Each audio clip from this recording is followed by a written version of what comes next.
What shall we do with the foreigners, O great son of the sun? Atahuallpa, the sapper Inca, turns to his attendant, who is looking down at his feet, not meeting the great man's eye, and says, "We shall keep their horses for breeding, and we could sacrifice the men." Welcome back to History with Richard. Now that first little excerpt that I had there, I've taken a bit of poetic license there. We don't know if Atahuallpa actually said that. We don't know if that happened between one of Atahuallpa's attendants or advisors and him. And a quick note on the human sacrifice. This was a story spread by the Spanish, this sort of interchange. And I think it's quite ominous, cool way to start the episode. But a quick note on human sacrifice of the Incas. The Incas did practice human sacrifice, and rather disturbingly, it was often of children. However, not that I can really, defend human sacrifice, but the Incas, when they sacrificed a child, as horrible as that is to us nowadays, they would take the child up into the mountains where the air was thin, and most of the time, the child was heavily drugged, which sounds even more sinister. But I actually think, very grim, but if I was choosing whether to be sacrificed by the Inca or the Mayans, who famously would rip people's hearts out, thousands of prisoners at a time, definitely go for the Incas. So this exchange of Atahuallpa saying he's going to sacrifice the Spanish doesn't really ring that true to me, but it's a funny way to open the episode. A very ominous way. I hope you enjoyed it. So we were with Pizarro in northern Peru, and he is slowly making his way through the lowlands, through the slopes of the west, towards the Pacific. He's coming up the Andes. And Atahuallpa, by this point, knows of Pizarro and his 168 to 180-ish men and around 27 horses. And he sends Pizarro a message. Remember, from episode 3, at the end of episode 3, Atahuallpa is relaxing in his bathing complex above the town of Cajamarca in northern Peru. He's just won the civil war. His northern faction, based in Quito, now the capital of Ecuador, has defeated his brother's faction, Huasca, who is now in a cage in Cuzco. And he is sitting pretty at the end of this civil war. However, the fighting is not done for Atahuallpa. He knows that there are still some of his brother's generals around, and definitely still people loyal to his brother who he has to suppress. So these Spaniards, as we said at the end of episode 3 as well, these Spaniards arriving are barely a blip on Atahuallpa's radar, we think. It's hard to know what Atahuallpa's thinking, and the only things that we really know are through a garbled translation from an interpreter, and then the Spanish conquistadors writing it down. But I like to think that Atahuallpa, I think you can say with some certainty that Atahuallpa does not really care about the Spanish very much. Even just the fact that he doesn't kill them straight away and lets them come all the way up. So it must have been extremely scary for these Spaniards. They come up these steep mountain passes. Cajamarca is in the spine of the Andes. And they see all these warriors looking down at them. Thousands and thousands of warriors lining the passes, taking the high ground, watching and doing nothing, letting them pass. At any point, Atahuallpa could have killed these guys very easily, despite the Spanish having horses. And if you remember from episode 2, when I was talking about Pizarro drawing his line in the sand, one of the 12 was a guy from Crete, and he was an artilleryman. He had the wherewithal, the know-how to fire, I think it was like a small, either like a handheld gun or a small cannon. And that will be important for later in the story. Even with all those things, the Spaniards moving through these narrow gorges in the Andes could have been picked off easily, but Atahualpa doesn't do it. And the only explanation that I can think of is that he is so unworried about them that he just wants to see, essentially, again, we said this at the end of episode 3, can I take the horses from them? And can I maybe grab one of the people who are good with horses, who can train my men?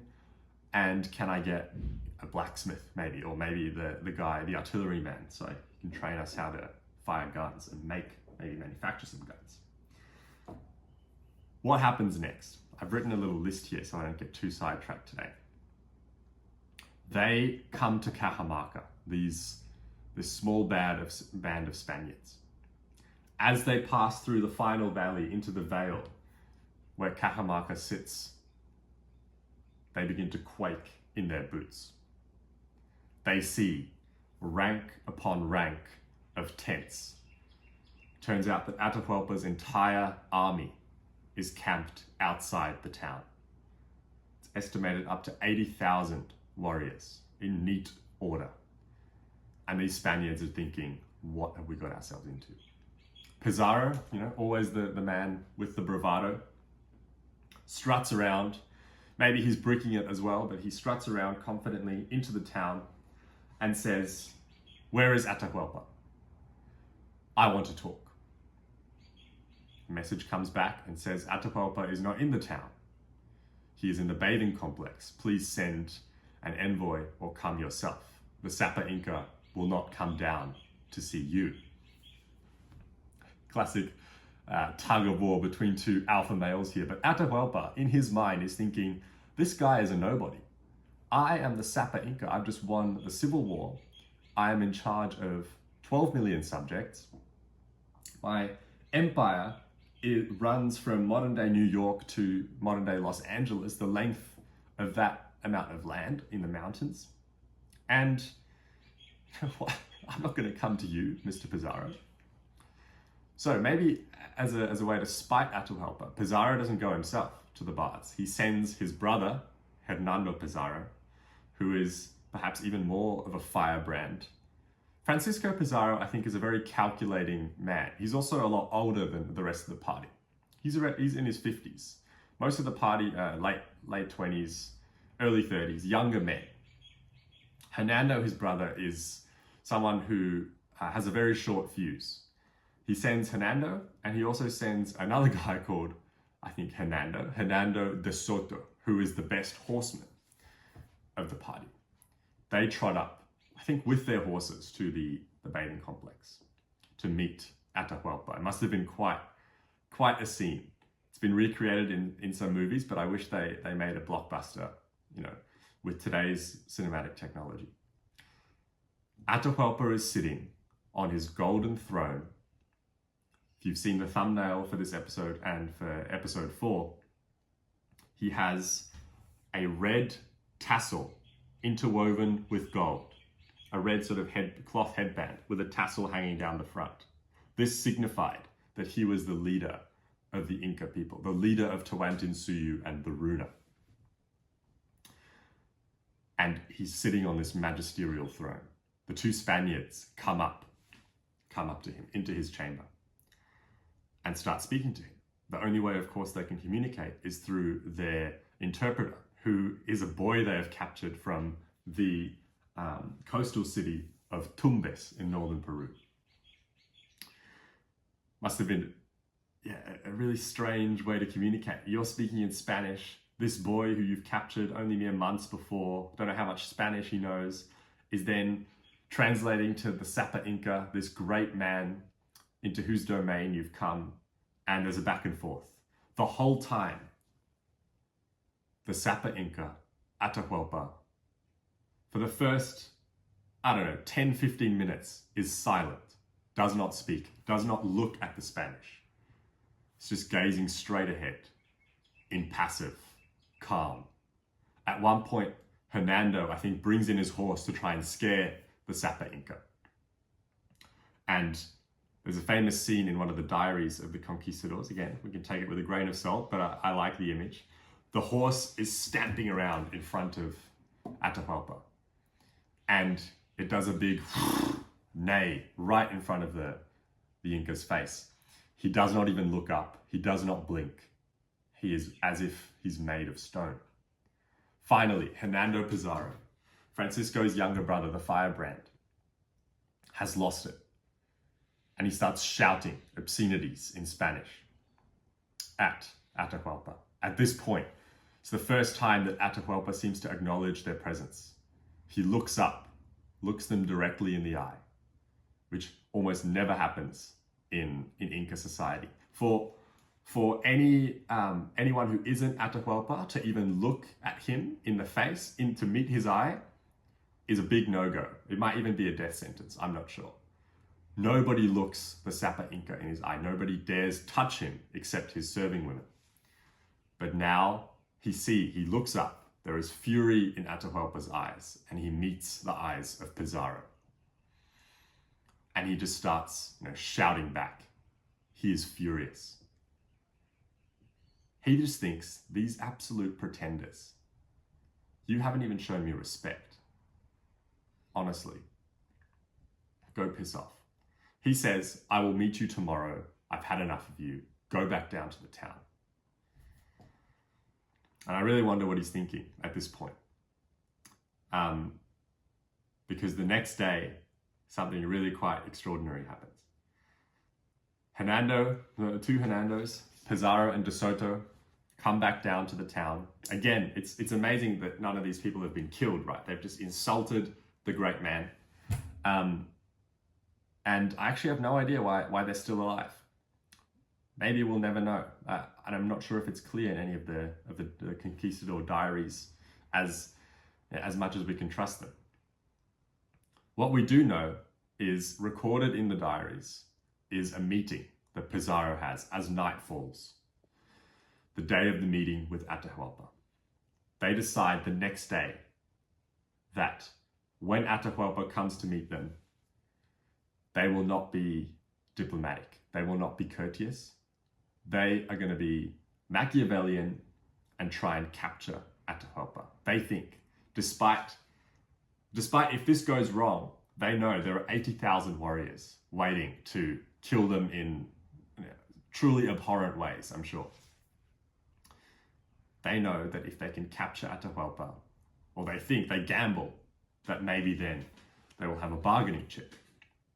So they come up with this whole plan of hiding. There's a big town square in the middle of Cajamarca. It apparently only has a couple of narrow entry points. They think that if they can get Atahualpa with not that many of his soldiers to be in the square, and they can hide around the buildings and cut off the exit points, they have a serious chance of getting their bargaining chip. So they come up with their plan. The Cretan artilleryman is positioned on the high ground on one of the buildings to fire straight into the crowd or the attendants that will come the next day. They position their horses at strategic points to shock anyone the next day as they try and flee the square. They have it all worked out. It's very much like the Red Wedding in Game of Thrones. Yeah. Hard to think of a Catholic Christian doing this, but anyway, I think they were motivated by other things other than their morality here. Atahualpa, at the same time, we don't know what he must be thinking. I'm sure he's considering, what are the use of these guys? Why don't I just take them out, take their horses? But for some reason, we might never know why, he decides the next day to come. He makes the Spanish wait a long time, so they're really getting nervous, these guys. They're all in position. They've decided who's going to meet Atahualpa in the town square. They must have decided the day before that Atahualpa was going to come to them, which is amazing again. I'm not sure why. It's amazing that it wasn't, the meeting point wasn't agreed somewhere on neutral ground, perhaps even in the army camp of Atahualpa. But we know this didn't happen. What happened was, Atahualpa, again, for reasons that are not completely clear, comes into the town square of Cajamarca. He's carried on a litter by his servants. Nobody in the party is armed. There are about, estimates range 2 to 4,000 men, warriors, diplomats, all his senior officials, everyone in the northern faction that has been the key to his civil war success. It is just ripe for a decapitation, right? They all come to Cajamarca town square, and none of them are armed. Again, I'm not sure why this happened. I don't know if anyone is. It might have been a local custom. Again, this culture was so far removed from anything that we sort of can understand nowadays, or that comes naturally to us. We just don't know, I think, why he doesn't come armed. And he sees two Spaniards, neither of them who are Francisco Pizarro. Not that he might know exactly what this man looks like yet. I guess his spies have told him. Two Spaniards standing in the square waiting for him. One is a Franciscan friar, and the other one, or a Dominican friar, sorry, and the other one I can't remember now. The Dominican friar, man, these two people must have been, completely shitting their pants again. They just see this massive party. Maybe they're not that scared because they can see, hey, these guys don't have any weapons. And they know that their men are sort of, armed to the teeth, as it were, hidden in the buildings around the square. So they know, okay, as soon as these guys are in the square, our plan can begin. The Dominican friar starts reciting something. I'm not actually sure if the interpreter, I'm sure that the interpreter boy must be here as well. He starts reciting something that the Spanish always, by royal decree have to do before they conquer a native people, before they kill a native people, essentially. Just amazing how people's minds work back in the day. I mean, I think some stuff like this still happens today, to be honest. But this is just completely ridiculous, right? They recite something that goes along the lines of, we are now your overlords, please yield without a fight. You are now under the crown of Don Carlos. You are our property, we own the land. If you resist, we will kill you. And it's all in Spanish. Number one, it's very presumptuous. Number two, half the time people don't understand what's being said to them. Anyway, there's confusion. Atahuallpa, sitting in his litter, doesn't know what's going on, doesn't know what this madman is rambling on about. At some point, I'm not sure if Atahuallpa is out of his litter or not, but at some point the Dominican friar hands him a copy of the Bible. And at this point, Atahuallpa has never seen the written word before, has never seen a book. The Incas have a super impressive civilization and way of life. But because of the natural habitat that they're in, and because of all these external factors, they have not got a writing system. They do not have any trading markets. Everything is monopolized by the Sapa Inca. They also don't have the wheel. So people are walking around carrying stuff with llamas. That's probably because of the mountainous terrain, right? Yeah, he's never seen writing before in his life. He's fascinated by this book. And the story goes that he's apparently more fascinated with the actual structure of the book. It has a little buckle that he struggles to unclasp. And he obviously doesn't know that the symbols that he sees are words that you can translate into speaking. And at some point he loses interest in the book, drops it to the ground. It's unclear whether he throws it to the ground or not in disdain, but the Bible is on the ground, apparently. And this is the signal for the Spaniards hidden around the square to fire and engage. Carnage ensues.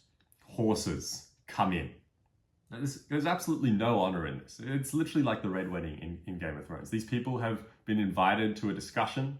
Atahuallpa is under the pretext that there will be discussions made. He doesn't suspect anything, right? Amazing that this happens, that these people essentially walk into a trap. There are bells, things that make loud noises tied around the horses' necks as they charge into the square. The conquistadors draw their swords and start cutting people down. Defenseless men, right? They have no weapons. The Spaniards don't care. They want to get to Atahuallpa. our Cretan friend on the roof starts firing his artillery into the square. Don't know how he doesn't hit a Spaniard, but it's all happening. It's just complete and utter carnage. These people, many of whom were not, have not seen a horse before, now see people mounted on horses swinging swords at them. They've never seen a sword before. It's probably one of the most, would have been one of the most disturbing things to witness, at least, in the year 1532, for sure. Interestingly, the Wikipedia article for this is called The Battle of Cajamarca. That's a complete misnomer, in my opinion, and in many others. It was the massacre of Cajamarca. No Inca had a weapon on him.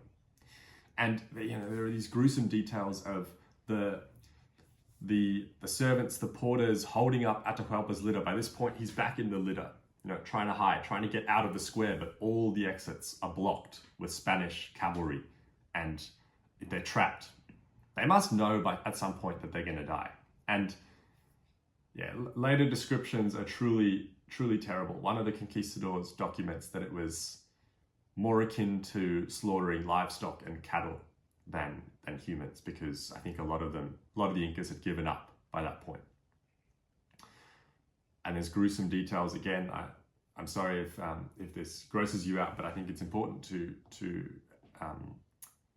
really grasp the brutality of what happened. The servants, the porters holding up Atahuallpa's litter try and protect their leader.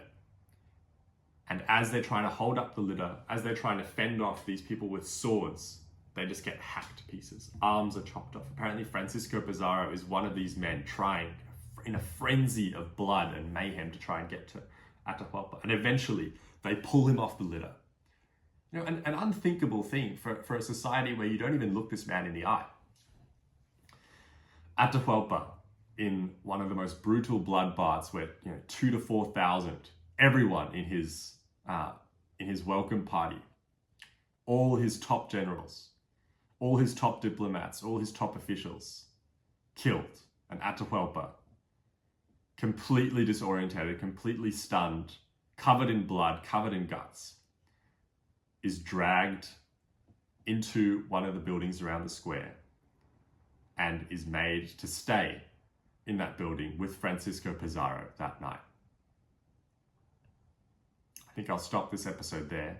Just, we'll let everyone think about the horror of what's just unfolded, and we'll see what happens and how the conquistadors use Atahuallpa and his capture to their advantage. Stay curious. See you on the next one.